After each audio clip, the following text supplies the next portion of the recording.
Good afternoon and welcome to the on-record portion of the Rockbridge Report. I'm Katie Sheeler. Joining me today is former Washington and Lee head football coach Frank Miriello, who has recently announced his retirement after 17 seasons with the Generals. Thank you for being here, Coach Miriello. Oh, great to be here. Thank you for asking. So the question on everybody's mind, of course, is why did you decide to retire? Wow, tough question to start with.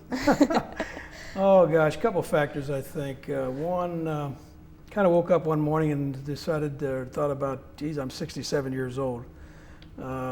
Two, been here quite a long time and enjoyed every minute I've been here. And three, it just felt like time to take a little break. You know, when you're doing those 12 to 15 hour days year after year after year and get into the off season and you're in the weight room at night till 9:30, 10 o'clock. After doing that 17 years, it was time for a break. And lastly, I guess, we've just had a great run here the last 8 years and been very successful. And I'm very pleased where the program is right now. And I thought it was the time to just take a break, so to speak. And I mean, you mentioned that, you need a break and that, with all the success and everything, but do you think it's going to be difficult to leave it behind? Hasn't been so far. I've been very comfortable with it, and know I made the right decision, and looking forward to the years to come and what I end up doing. I'm not sure what that's going to be yet, but perhaps after a year off or take a season off or what have you. I've had some friends over the years in the profession that have done this, and Bobby Ross, who was a head coach of the Detroit Lions, retired and moved to Lexington a while back, and a year after he retired, he'd become the head coach at Army. So a year off, maybe I'll get back into coaching. I just have a feeling that I'm not done with coaching yet, but at this point in time, it's time to take a little bit of a break. So then, for right now, what are your plans for the near future? Near future, teach PE, teach my badminton class twice a week, which I enjoy very much. I retire from the university at the end of the winter term. My brother-in-law has been after me to do some fishing up in Pennsylvania, do a little fishing. And again, basically just relax and spend some more time with my wife and my son, which it's good to get to know them after all these years. So they've been a blessing and been with me all the way, and just looking forward to spending more time with them. Well, that sounds like it will be very enjoyable for you. It will be, for sure. So how did the team respond to your decision? Well, we had a banquet last Monday and had planned to make that announcement at that point. So at the end of the banquet and giving out all the awards, I got into my little spiel about retiring and a few minutes of that. And there was, of course, a standing ovation and clapping. And then I went down off the podium area and sat with my wife and gave her a kiss on the cheek for all the help she's been to me. And then everyone in the auditorium took their seats, and there was total silence for about what seemed like an hour, but it was maybe a minute or so. But no one was talking. I felt like I was in church, and it was kind of awkward. But then one of the coaches made a few announcements, and then after that, of course, all the players came up individually and congratulated me, and hugs and tears and what have you. So it was a very special evening for me and for my wife, for sure. And speaking of, special experiences, what would you say is your most memorable experience from coaching at WNL? Wow. There have been many. But one, I read your questions prior to the interview, and the one that really stands out in my mind as being memorable to me, as you know, I was here as an intern with Coach Fallon for 4 years, and then I left and I came back. He invited me back, and there was, I think the second season I was back, I became the defensive coordinator for Coach, and we had a terrible season. We were up in DC playing Georgetown at the time, and we had not won a game. We were 0-9 at that point, and that afternoon, our defense played an outstanding ball game. We were totally underdogs, and the defense just took control of the game, and we won the game. And at the end of the game, we had as I recall, a family gathering of the players and their parents in the parking lot before we get on the bus.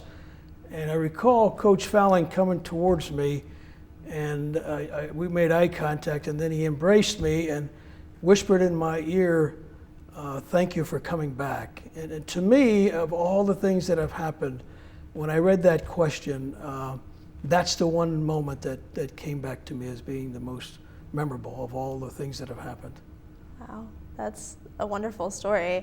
Thank you. Okay, so recently you've had, like you said, in the past 8 years, a lot of success. The team was the 2010-2011 ODAC championships and very close to the same title this year. What is the secret to your success? Well, it's been, as I said, it's been a great 8-year run of success. As a matter of fact, the best 8 years regarding success since 1912, 1919. So it's been a memorable year and a remarkable year, and a major league milestone, if you will. But ending the season the way we did with a loss at Hampton-Sydney, we were obviously very upset about that and discouraged, had terrible feelings.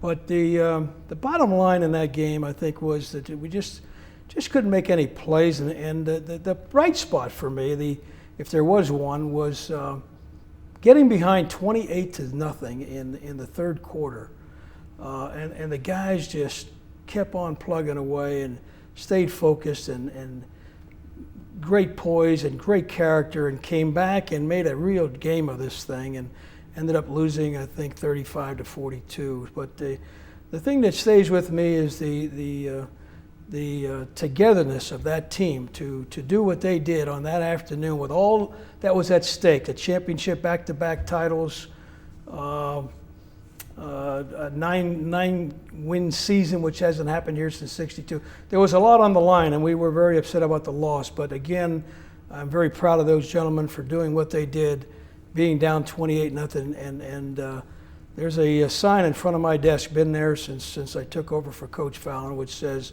"Don't ever give up."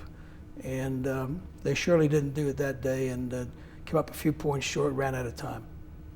So then what would you say are the most important ingredients for a successful team that you've seen? Oh gosh, the ability to work and the desire to work and perfect your skills, and being receptive to coaching is very important to me as far as the players. Staying focused week in and week out, never getting too high or too low, win or lose, just keep an even keel. I think these are all the things that I tried to instill in the guys, and hopefully those are some of the things that have allowed us to experience the success that we've had the last eight or so years. And so, like we talked about, you've been here for 17 seasons.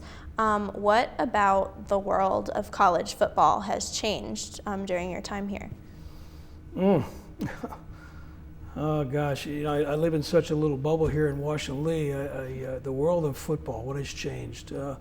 Too many points are being scored by the offense, for sure. I'm a defensive guy. I've been a defensive coordinator all my life, and these scores of 70 and 65 and just mind-boggling to me, and very disappointing to me that defenses allow offenses to score that many points. And that holds true even for us. We gave up a lot of 42, 45-point games this year, which is very disappointing for me. But just the evolution of the offenses in college football has just been outstanding the last couple of years, as is demonstrated by all these points being scored.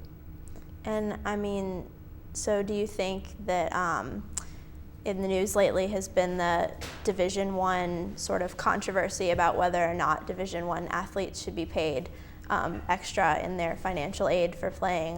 What's your stance on that? Well, my stance on that from a personal standpoint, when I was a youngster playing ball up until coaching here at W&L all these years, is I truly very proud of the guys, and just for playing the game, this great game of football, just out of pure love of playing the game and not worrying about being paid or what have you. So I've never had the experience to be on the Division I level, so I don't know much about that business. But at this level, I think it's the way it should be, and it should remain. And not that they'll ever be paying student athletes to play in Division III, because they will not. But again, I don't have much experience from that standpoint. Well, if they were to be paid, how do you think that it would affect D3 athletes, knowing that D3 athletes don't currently get athletic scholarships at all? Well, we're fortunate here at Washington to have student athletes that come to school here not because of football, because of what this university stands for and what it's all about, the academics. So really, I'm afraid to even say, if we actually offered our kids a check on each and every Saturday, they'd probably turn it back to me. So they're here because they love the school and love to play football, and I've enjoyed working with them. Wonderful. Well, of course, as has already been announced, Coach Abel is going to be stepping into the head coaching spot from here on out. How do you think he'll do? Oh, I think he'll do great. He'll do a great job. I hired Scott 4 years ago. He had a very successful career at high school. Last couple of years, he was state champions over at Amherst County, right over the mountain. So Scott has done a great job. We struggled a little bit our first 2 years with the offense, and the last 2 years it's just taken off, and we've had so much success and broke so many records. Scott and his staff have done a wonderful job with the offense, and he is. It's wonderful that you have a situation where you can transition from one coach to another without missing a beat, so to speak, and rather than bring someone in from the outside, Scott is very capable of being the head coach here. I'm glad he is going to be the head coach, and looking forward to watching the guys play next fall. All right, and I think we have time for one last question. What are you going to miss most about coaching? Oh my gosh, the association, I would assume, with the players and the coaches, and the preparation. I truly enjoy getting up in the morning at 5 o'clock and getting in the office and grading the video and the practice video and then game video on Sunday mornings. Just the day-to-day preparation and the process of getting ready for each and every game. I'm going to miss all that. It's been a joy to be involved in this great game of coaching football, and of course I'm going to miss it. But again, I still, God's had a plan for me all this way, and I'm sure He's got a plan for me to continue here for the rest of my life. So hopefully, maybe after a little bit of break, I get back into this thing and do some more coaching. Well, thank you so much for joining me this afternoon, Coach Miriello, and thank you for tuning in to this week's On Record edition of the Rockbridge Report. Have a good evening.